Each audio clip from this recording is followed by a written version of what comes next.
Hello everyone, and welcome to our Soul Conversations. Today we have my friend Carol Macrae, and so thank you so much, Carol, for accepting my invite. We had issues again going live, but we are going to record this session, and so you guys can see it, and you can comment on it later on. So I like to just share a little bit how I met Carol, because, you know, we all have a story, and because we are here in these times together, we are here for a reason, of course. And the reason is to raise vibration and to create a new earth together, to bring our contribution, whatever way we can, to bring more peace, compassion, love in the world. So when I met Carol, was actually during the webinar, workshop with Hayaku Taninamoto Sensei from Japan. He was running this Komyo Reiki Do Shihan training on the Gold Coast. And I was so privileged to have Carol to come to my place, actually, where I hold this workshop, and to be with us for three and a half days, which was beautiful. I really resonated with your energy, Carol, and you brought so much light in this workshop. Your energy was so pure and strong. It was kind of magnetic, like you brought something really special with you here. And and I like to share with us your journey, where you started to be more involved in spirituality, where you are now, what made you to be involved and step into this journey. So if you share a little bit with us, so we know a little bit more about you. Okay, so it's a very interesting journey, lots of twists and turns, as everybody does have. And initially I was a nurse, and I grew up here in Dubbo in New South Wales. And then I met my husband, and we met at the corner shop, and 6 weeks later we got married. Wow. He was a school teacher, and I just knew he was the one. He was a school teacher, and so we got back from our honeymoon, and 2 days later we got moved to Broken Hill. And so we moved to Broken Hill. We were there for 4.5 years. And then we came back to Dubbo, and my husband wanted to open up a fitness centre because he was actually a martial artist as well. And while we were away in Broken Hill, I thought, well, if he can get a black belt, I can get a black belt. Wow. So I went and did the training, and when we came back to Dubbo, I finished my black belt training sort of a year down the track. And he wanted to open up a fitness centre, which we did. And that was called Kim's Bodyline back in about 1986 or something like that. It was a long time ago. I don't know, it was before that. It was 79 or 81 or something like that. So we had that gym for 18 months, and it looked like we were going to go broke because we were all those years ago paying $2,000 a week rent. And then we were approached by the RSL Health and Fitness, well, the RSL Club, to come and manage their fitness centre. And they said, if you don't come and sell your business to us and manage it, we will put you out of business. Wow. So we decided that was the only option we had. And we went and we worked there together for the first 18 months. And my husband did one lot of the work and I did the other bit. And I was also teaching fitness classes. And after that time, he went back to teaching, and I stayed on to manage for another 8 years. Now, when we first moved over there, they were losing about $165,000 a year with the centre that they already had. After the year that my husband was really mainly in charge, we'd made up about 50,000 of that. And at that first day, my husband went back to work, and I sat in that office knowing I had 12,000 members. I had 23 staff, and I cried, and I just thought, it's too big for me. There's just too much I've got to do, because we had 2 swimming pools, we had 6 squash courts, an aerobics room, a gym, a circuit, a spa, a sauna.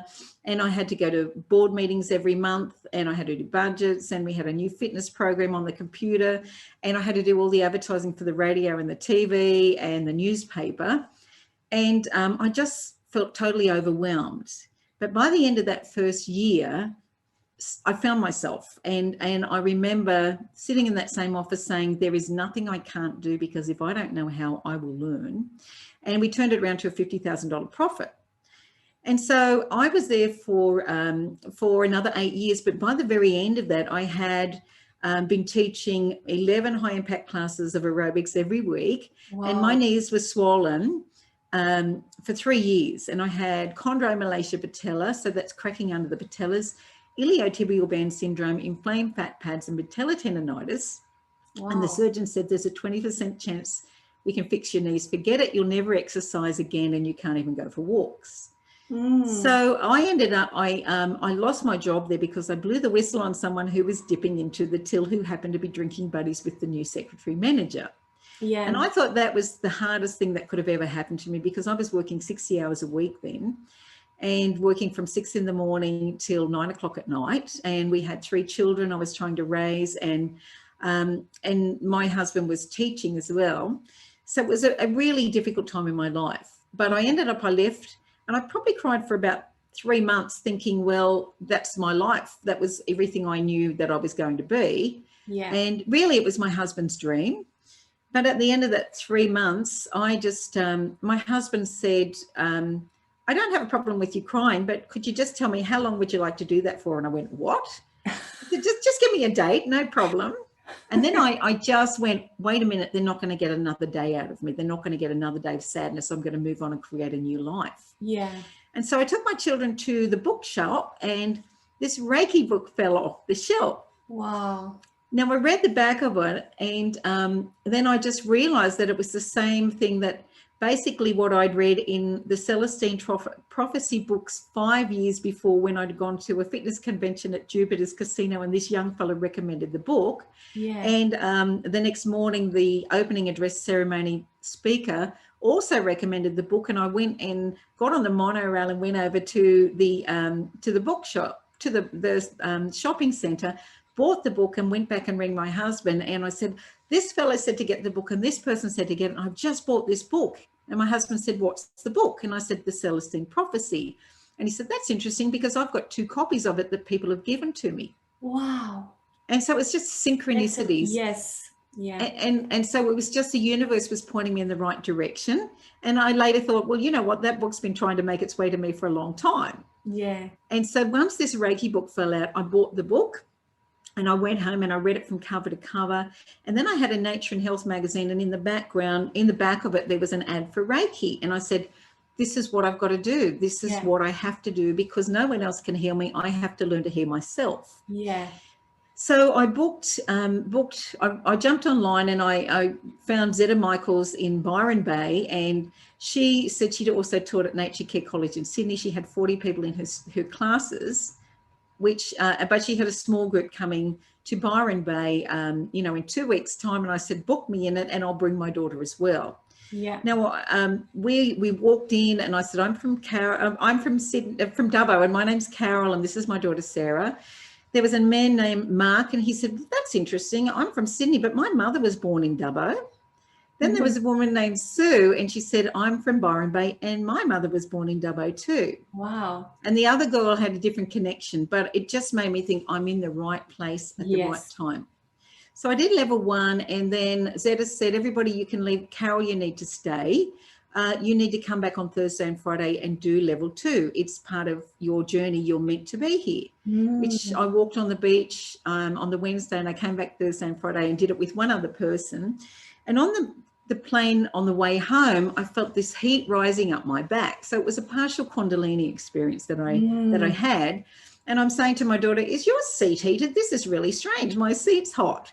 Yeah. And she goes, "Oh, you're crazy, Mum. It's in your imagination." But it stopped at this area where I had a curvature and a scoliosis in my back, where I'd had a lot of pain over the years from my aerobics. Mm-hmm. And when I got home, I then put my feet up on the coffee table and put my hands on my knees for 20 minutes, and I went to bed, and I got up the next day, and the pain and swelling was gone after 3 years. Wow. And the pain in my back was gone. And I remember going, oh my God, this is not my imagination. This is real. Yes. And from there, probably 3 weeks later, I was teaching, because we started up another fitness center, but I decided I had to use everything that had ever happened to me as a stepping stone to the next part of my journey. Yeah. And I said to my husband, well, you know, I did all those years of aerobics, but I'm not going to do aerobics anymore because I don't want the high impact. I'm going to learn yoga. So I learned yoga, how to become a yoga teacher. And I said, I had a black belt in Taekwondo, and I said, well, I think I'm going to learn Tai Chi because that's the basis of the martial arts. And both of those things use energy. Yeah. So I was teaching yoga and Tai Chi in our fitness center then. And I was always doing meditations at the end. But 3 weeks later, I started teaching my students in my yoga and Tai Chi classes how to feel energy, how to feel the aura. And then I started doing treatments on people, you know, 3 weeks after I'd done my level 2.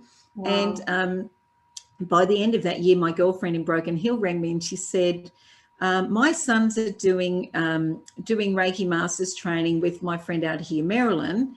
Why don't you come and do it with them? And so I said, I think it's time, because I've already got all these people saying, when are you going to do your masters? We want to learn this. Yeah. So I went and did the masters training, and 3 weeks later I started teaching workshops. Wow. And it was just one thing in front of the other, just pushed me onto this path, and I had this hunger and this thirst for knowledge. Yeah, it's always like this, isn't it? Once you're on the right path, and this passion ignites within you, you cannot stop. You have to keep going. And it's so much true. Yeah, you are so much guided and supported what to do next, isn't it? So true. And it was just like things would just fall down. I would take a leap, and the universe would step up to meet every footstep. Yes. And so we still had we had another fitness center then called Chizen that we had. So it was Chi and Zen, and I was teaching Tai Chi and yoga. And then when we'd had that fitness center for about 8 years, I got breast cancer. Now, the interesting thing was my father had died from bowel cancer, and I'd done nothing but research cancer. Yeah. And my husband remembered walking past me while I was on the computer, and he said, all I see you doing is researching cancer. And I said, well, I'm trying to find answers for Dad, but you never know, one day I might need this information. Wow. So I feel like I kind of brought it to me through the law of attraction. Yes. But all my clients, I had so many different clients with cancers. One lady named Jenny, and cervical cancer, she was told it was so bad she'd have to have a full hysterectomy in 2 weeks. While I did the treatment, I said, oh, Jenny, I'm so sorry, but I've got this urge to put my hand over your pubic bone. And she said, do what you've got to do. Yeah. She said, it feels like my uterus is on fire. But 2 weeks later, she rang me and said, I went to theatre, but they can't find the cancer. It's gone. Oh, wow. No, I had lots of those experiences. Yes. And so when I got the cancer, I had been doing this technique that I thought I made up, where I'd put my hands on their feet and go, and imagine drawing that cancer out of the energy of the cancer out of their body and blowing it away. Later, I read never do this technique, because you can draw the cancer or draw the disease, the energy of the disease into your body, and you may not get rid of it. Yeah. So when I got the cancer, I said to my husband, it's a shame I had to let myself get breast cancer so I could get some time off work without feeling guilty. Yeah. And I knew it to be a truth, because I just feel like as women, we are trained to be people pleasers and put everybody else before us. Yes. And my husband said, yes, well, when we got married, you did tell me you'd follow along with what I wanted to do. And I said, I understand that, but now I understand the nature of illness and disease and the mind-body connection and energy. I know that if we are not moving in accordance with our path, God or the universe gives us a tap on the shoulder. Yes. If we don't listen, we get a punch in the arm. And if we still don't listen, we get our legs kicked out from under us. And this is a leg kick, and I need to listen to it, or it might come back and it might get me next time. Yeah. And of course, he just said, all right, well, I understand. Well, we've got 2 years till the lease runs out. So we've got to just stick together and just do it for the next 2 years, and then we'll sell the fitness center. Yeah. And of course, I continued to fill in classes and to work there. And we sold the center, but I didn't want to let anybody down. So I kept teaching classes. Nice. And then I got bone cancer. And so I saw oncology, and they'd done several bone scans. And I had this pain on the rib on the same side where the lump had been removed from the breast cancer. Yeah. And it would be like stabbing pain 10 times a day, and pins and needles that would come out from that bone 20 times a day. But I started doing Reiki. Now, in the same time, I'd also trained to become a hypnotherapist. And so I was doing self-hypnosis, Reiki, and meditation, and vitamins, and getting my diet very good. But I had another mystical experience, because when I was teaching, I'd actually gone away and did a Vipassana retreat in the Blue Mountains. And for those people that don't understand what Vipassana is, it is a 10-day meditation retreat where you meditate for 10 hours a day from 4:30 in the morning till 9:30 at night, and you can't talk for the 10 hours. And so on day 5, all of my issues came up, and my mother had died. A year before, and my mother's voice came up. And it was, oh, Carol. And 2 things simultaneously came to me. Oh, Carol, that thing on your rib is bone cancer and you're going to die. And the other one was, oh, Carol, I'm so sorry for all the abuse I put you through when you were growing up. And I now understand the implications of it. And I saw my mother standing there, and I just said to her in that meditation hall with 40 other people, and I said, Mum, there's nothing to forgive. I forgave you years ago when I found out all the abuse you went through. And as a matter of fact, I want to thank you for that experience, because I wouldn't be the person I am today. I wouldn't have the empathy or understanding had I not been through those difficult times. They are the things that have made me the person I am today. Yeah. Amazing. Amazing. And then I just said, Mum, you've been with us for the last year. We've all had visits, but it's now time for you to go to the light, and I'm going to call Dad to help you cross over. So instantly my father stood before her, and he'd died 10 years before. And I just said to him, through the power of my mind, Dad, I'm just so glad you're together again. Mum's had depression and sadness for 10 years since you've gone, and I'm just so glad you're back together again. But it's time to take Mum to the light. But before we do, I'm going to do this ceremony to cut the ties that bind. Now, I'm sharing these stories because other people can learn from them. Yes, definitely. I love it. I just love what you are sharing, Carol, because I never knew all these details about you. I knew that you had cancer and you healed, and I knew that you went through this healing journey with Reiki, but I didn't know actually how you managed to go through all this and learn so much and become who you are today. So actually you can help others to heal with your experience. And that's why I think we all do what we do. We find ways to heal ourselves, and then we want to share it. Yes. Yeah. And so I did this ceremony where I put an infinity around the back of my mother and around the back of me in beautiful light. Yes. I saw this big sword come down and cut those infinities. So her part sprung back and surrounded her aura, and mine came back to me. Yeah. And I just said to her, Mum, I now return back to you that which belongs to you, and I draw back to me those parts of me that belong to me. Go in peace. How beautiful. And Mum and Dad then walked into this doorway with all the light shining. And I then got up and I ran to my room thinking, well, I'm going to die. This is bone cancer. I'm going to die. And I probably cried for a little bit. And then I remembered an experience that had happened 10 years before, when I was teaching a Reiki Masters workshop with 11 masters attending the workshop, where I'd meditated and I went into the light. And as I went into that light, I was in that light all night, and I could see these coloured balls of energy in that light, and I knew they were other people's souls. Yeah. And then I became the observer of the thoughts, and I watched that light, and I remember thinking, oh my goodness, that light's shining through them. It's part of them. They're part of it. They are it. Wait a minute, if they are, so am I. How can we think that we're less than perfect? When that's our true nature, we are all spiritual beings having these human experiences for the lessons our soul can learn. Yeah. And as I was in the Vipassana retreat and I'd been crying, thinking I'm going to die from cancer, once again, I went back into the light. And then I started laughing and I thought, I can't even die. This is just my body. Even if this body dies, nothing can hurt me. I cannot die. Yes. Then the next understanding was, now that there's no fear, it can't hurt me. I'll get rid of this myself. So I just had this knowing, and every time I've got the knowing, it's always worked out. No matter what it is, whether I've known that I was going to win a lottery ticket, and I've just said to my husband, we've won this. This is mine, and it's happened every single time. Wow. And I don't know whether I made it happen or I just knew, but I just had this feeling. And when I've got the gut feeling, it's always right.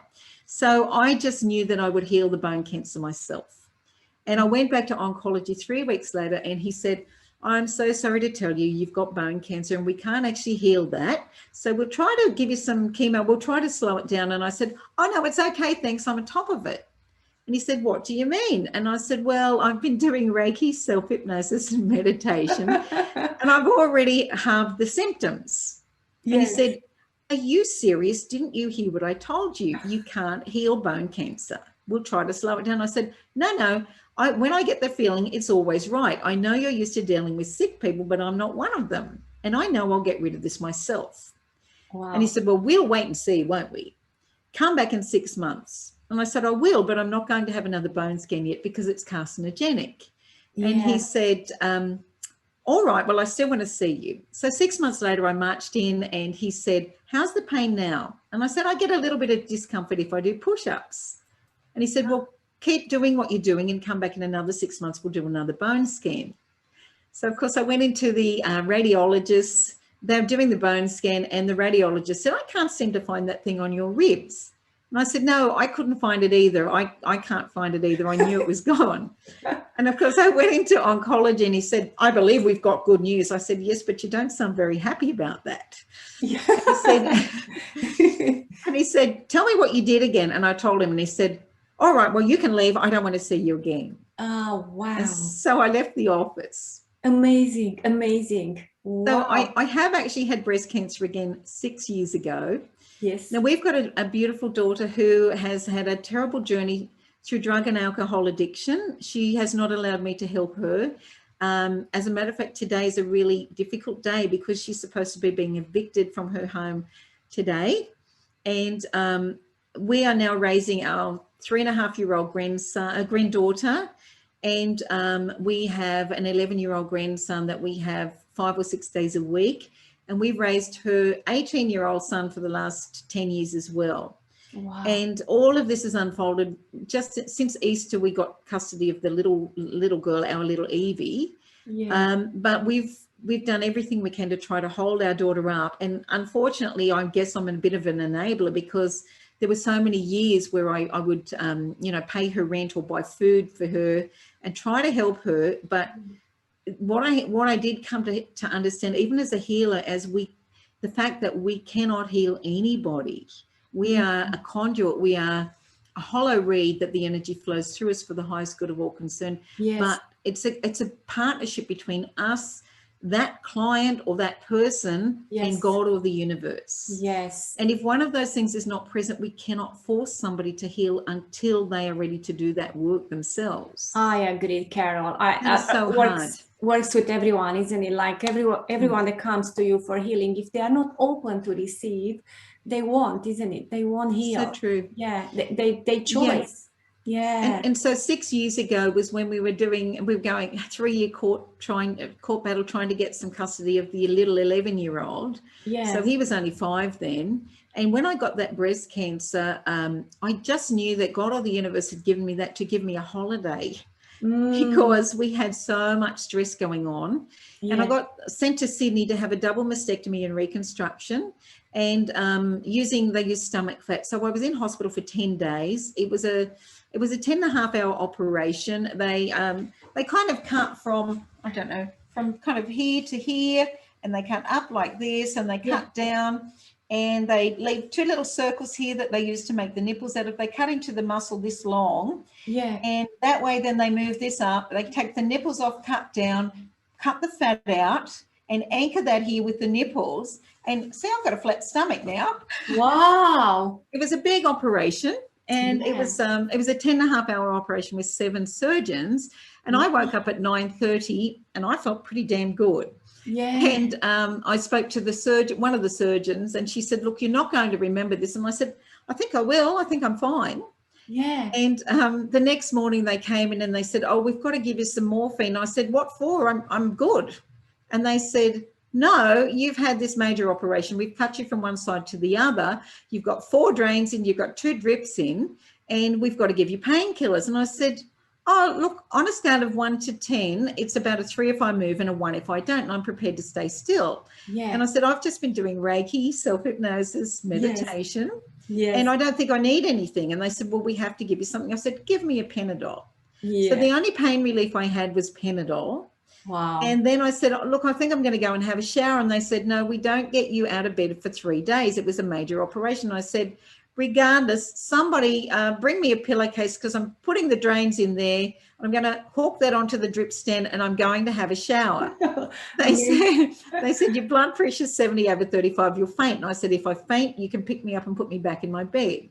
Yeah. So I went to the shower, and I took my catheter out, and I had a shower, and then I went back to bed. Wow. And day 5, I took my drip and I went for a walk a couple of blocks down to have a look at the harbour that was down there in Hunters Hill Hospital, or near there. Yeah. And they said they've never had anybody heal as fast as they had. Wow. Now, while I was there, I also did hypnosis on one of the psych students, and I also hypnotized the cleaning lady. He had some trauma from his childhood, and that was the funniest thing ever, because he said, "I don't understand how hypnosis works. I've been doing psychology and I've had this anxiety my whole life." And I said, "Have you got 10 minutes? And he said, "Sure." And I said, "Sit down. We'll get rid of your anxiety right now." Oh my God, amazing. And I said, "Now let's just," and what I did is I did some age regression, and it turned out that when he was 4, every time he was naughty, he was in India, his mother would tie him up and lock him in a cupboard. Oh. So once we found out where the initial sensitizing event came from, the anxiety was gone. Yes. And I could hear somebody walking in the hall, and I said to him, "In a moment, one of your colleagues is going to come through the door. You'll easily be able to open your eyes and attend to whatever is necessary, and I'll ask her to leave, and we will finish this work and do some forgiveness work." Wow. And so next thing, the door opened, and the woman looked in, and she saw him there, and he just looked at her, and he went, She fixed me. My anxiety is gone. My anxiety is gone." Wow. And I just looked at her and said, "Would you mind if we have another 5 minutes?" And she said, "Okay." Wow. And walked out. And then we just did some forgiveness work so he could clear any remaining anger or guilt or grief. Amazing. What a story, Carol. That's a lot of stuff. I reckon truly you need to write a book. A lot of people have told me that. You need to write a book because, I apologize, my puppy is barking. You need to write a book because this has to be spread to more people so they can learn about your healing journey and what process you've been and how everything triggered in your life, with breast cancer and everything. So look, I just know that nothing's meant to hurt us. No disease is meant to hurt us. Everything's meant to wake us up. Yes. Everything is meant to stop us in our tracks. And, sometimes you think maybe it's going to take something really big to stop us, to remember that our true purpose is to just love ourselves and heal ourselves and share that with as many people as we possibly can. I love that. It's all about self-love, self-acceptance, and understand, like you said in the beginning, that we are all spiritual beings, and we are here to learn and grow, evolve, and we can heal if we have the intention to do so, isn't it? Like your example, it's pure, it's amazing. So I think I can talk to you for another hour or 2 hours, because your story is so beautiful. I truly encourage you to think seriously about writing a book, because yeah, it's incredible. This is amazing story what you shared with us today. And I'm very grateful, because I know more about you, so I understand more about, you know, the power of self-healing, particularly going through this really heavy process of healing cancer, you know, and like you prove to these doctors that you can do it with your own energy and healing abilities. Yeah. And mainstream, like, because obviously formerly a nurse, you knew the process, like going for surgery, what to do, what impact has in you.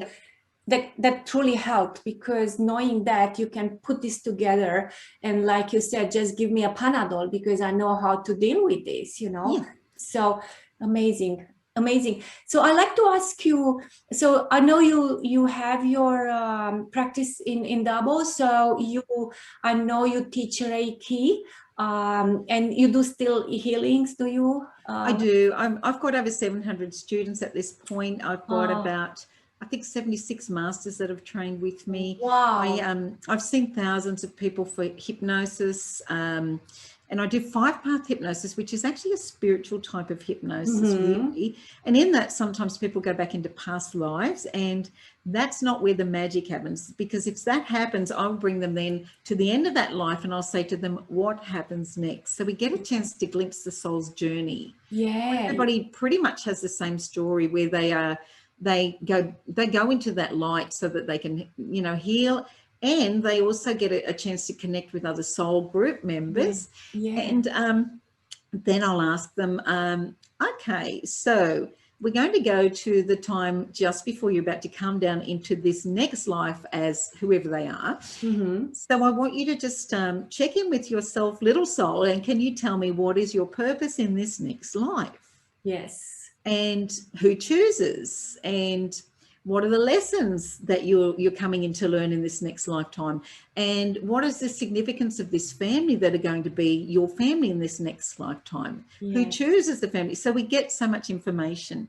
Now, about 80% of people say that they choose the journey, they choose the purpose, the lessons, and the family, because that family is going to give them the best opportunity to learn, for example, forgiveness, or whatever that might be, resilience. And probably 10% say it's a joint effort between me and my angels or guides. And often they have those angels or guides with them, or other family members that will reincarnate in the next life with them. And probably the other 10% say it's allotted because I didn't learn this lesson in the last lifetime, so I've got to have that added to the next one. So it's just amazing work. And so I've also done Touch for Health kinesiology training. I'm a Seishem or Sakum or All Love master and teacher as well. And I did that training when I did my master's training. But since then, I've done lots of workshops with Patrick Ziegler, the founder. And Patrick's one of my friends. I spent the weekend with the first workshop in 2005 with him and probably 10 other people. We spent the weekend in a house together in Lura. And since then, he's come to Dubbo in 2010, 2014, 2016. I recently did an online workshop with Patrick as well. And he's evolved that learning style to become All Love. So it's kind of more an emotional detox sort of a program as well. Beautiful, which is healing, isn't it? When it's all healing. Talk about emotions, And I've also just, the end of last year, did some other training for kinetic shift, and kinetic shift is really interesting too, because it's kind of like energy hypnosis, and it works really well for things like pain. So I can have somebody sitting in my office chair with a bad back, and I'll say, close your eyes now, tell me on a scale of 1 to 10, where is that pain? And if it had a color, what would that be? Now just open your eyes again and just focus on my forehead. And what I will do, Daniela, is I will then go, now I'm going to just pour that pain right out. They will feel it. And I pull it down through the energy meridians and out through the soles of the feet. And it just goes to zero. Amazing healing. So, but these healings that you do in person, I'm just wondering, do you do any sessions online? with your... Oh, yes, Yes, definitely. you Yeah. do. Yeah, I do. I think pretty much we can do anything online. Yes. Because when we think of energy, it's all quantum physics. Our intention sets the Yes. stage for everything. Yes. And when we do things like distance healing, we can tune into somebody on the other side of the world. We can scan a teddy bear and say, this person's got a bad back, this person's got a sore right knee and their left big toe. And we can tell that easily and effortlessly. Yeah. Now, I don't know if you remember Jane McGrath, married to the Australian cricketer Glenn McGrath. Yes. So Glenn's my second cousin. Now, when I first met Jane, it was at Glenn's grandmother's funeral, and she was my auntie. And Jane said to me, "Are you a Reiki master?" And I said, "Yes, I am." And she said, "Do you think you could tell me some things that I could do for myself?" And I said, "Certainly." And we went up. This is why we're having the cup of tea after the service. Yeah. And I'm teaching her how to feel energy balls in her hands. And I went, "Oh, this is not good. You'll have to come home with me. Otherwise, they'll think I'm a witch," because we're in the back of the church hall playing with energy. So I did a treatment on her. And I actually did one attunement on her as a healing attunement. Mm-hmm. And a few days later, Jane rang me and she said, "You know, when I had the last hot spot on my right hip, it was just this dull ache. But since you did that treatment, the hot spot on my left hip has been absolutely in agony, stabbing pain." I said, "Oh, I forgot to tell you about that. We call that a healing crisis. And what you'll find that is it's a condensing of the healing to a shorter period of time. So sometimes it can be a lot more intense." So I said to her, "I'll do some distance healing on you this afternoon, and hopefully you'll find that you'll be fine after we do that work. I'll talk to you tomorrow." So I got my teddy bear out at 4:30 in the afternoon. And I went outside and I just used my Reiki symbols and built my Reiki bridge between her and the teddy bear so that the teddy bear then represented Jane. Yeah. And I did the healing on it and I felt all this heat in the back and I just continued on. The next morning, Jane rang me and she said, "I don't know what you did yesterday, but that pain just disappeared out of my hip." And I said, "Now, let me tell you, before you say anything, I did the treatment at 4:30. When did the pain go?" And she said, "It disappeared at 4:30. Wow. But she said, "Now I've got pain in my back." And I said, "Look, can we just go with the same theory that it's just a healing crisis and I'll do some more work tonight when I go to bed?" And she said, "Well, I will because the pain's moving up and down my spine." So, of course, I'm not sure what day it was, but I did that treatment at 11 o'clock at night when I went to bed. I took the teddy bear to bed. She went to bed at 9 and I knew the next day she was going to be at Melbourne Cricket Ground. So a few days later, she rang me and she said, "It's really bizarre because I woke up and that pain was just gone. And I didn't ring you because when we go to the cricket ground, I walk all day and my back always aches, but it hasn't ached." So Jane and I had this sort of a telepathic connection. So every time something would happen to her, I would just know. And I'd ring her and say, "What's happened?" And she'd say, "Oh, I was going to ring you. This is what's happened." And I just do distance healing. Yeah. So my daughter had been in New Zealand for 18 months with our oldest grandson. And she'd just come back with Cooper. And I had the teddy bear set up in my dining room with crystals around in a crystal healing grid. So each crystal was charged to continue to deliver unlimited Reiki to whoever the teddy bear represented, which of course was Jane. And Cooper ran past and grabbed the teddy by the left arm and reefed it off the bench and the crystals flew everywhere. Wow. And I went, "Oh my goodness, I hope nothing's just happened to Jane. What time is it?" "It's 2:30. Yeah. So I picked everything up and just took them into my bedroom and put them on the bookshelf behind the door. And then I came out and attended to Cooper. However, the next day Jane rang me and, it was a Wednesday or something. Jane rang me and she said, "Oh, I've had this terrible accident." Wow. And my shoulder's been somehow damaged and I was putting my son on the swing and he jumped up and headbutted my shoulder and now I can't lift it and I'm in absolute agony. And Glenn's had the team physios working on me, but nothing's working. And I said, "Did that happen on Saturday at 2:30? And she said, "How did you know?" And I said, "I think we did voodoo on you." Oh, wow. And I said, I'll do some healing for you tonight.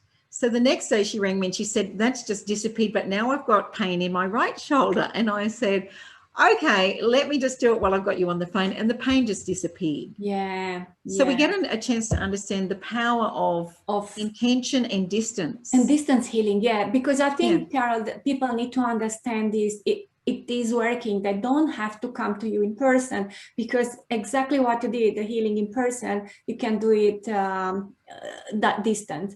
Definitely. So the reason is I'm saying, because probably what I'll invite you to do on this post, just to put your details in case people would like to work with you. This was a lovely, lovely conversation. It's beautiful. And as I said, I can talk to you longer because it's so interesting, you know, and I'm learning so much from your life and what you've been through. And also the services that you offer, they are amazing. And I know you have a big followers in Dubbo, but also through this process that we are now online, and you know, people from all over the world can learn and know about you and connect with you. The world is such a small place, isn't it? Yeah, indeed. Yeah. So I'll invite you to, you know, when we finish this conversation, I'm going to post this on our group, just to put your comments there so people can find you, links to your page or website, whatever you have, so they can connect with you if they wish to do so. So I know we went a bit longer than expected, but that's fine, because it's your story, it's very, very unique, very special. It's amazing story. And I thank you so much for sharing with us. I really appreciate your time and my invite to speak in our group. And I'm sure we can connect again and could do it again and some other time when the time is right. And well, I wish you to have more opportunity to heal more people, because now it's such a time that more people need our help. So true. And if you put your intention out that you are open to receive more clients, more people from different parts of the world that needs your support, they will come to you, because that's the way. Look, I have clients, I mean, particularly for hypnotherapy, I've got clients in Ireland, New York, Canada, the islands, Sydney, Perth, all over the place. Yeah. And I actually think COVID has given us the gift of forcing us all to be so much more technologically savvy, so that we've had to find new ways, and everything's evolution. Exactly. So it's just forced us to use these techniques and knowledge that we didn't really feel comfortable with, but now we are. Yeah, we are getting there. I mean, I know today we had this problem with Facebook, but that's okay.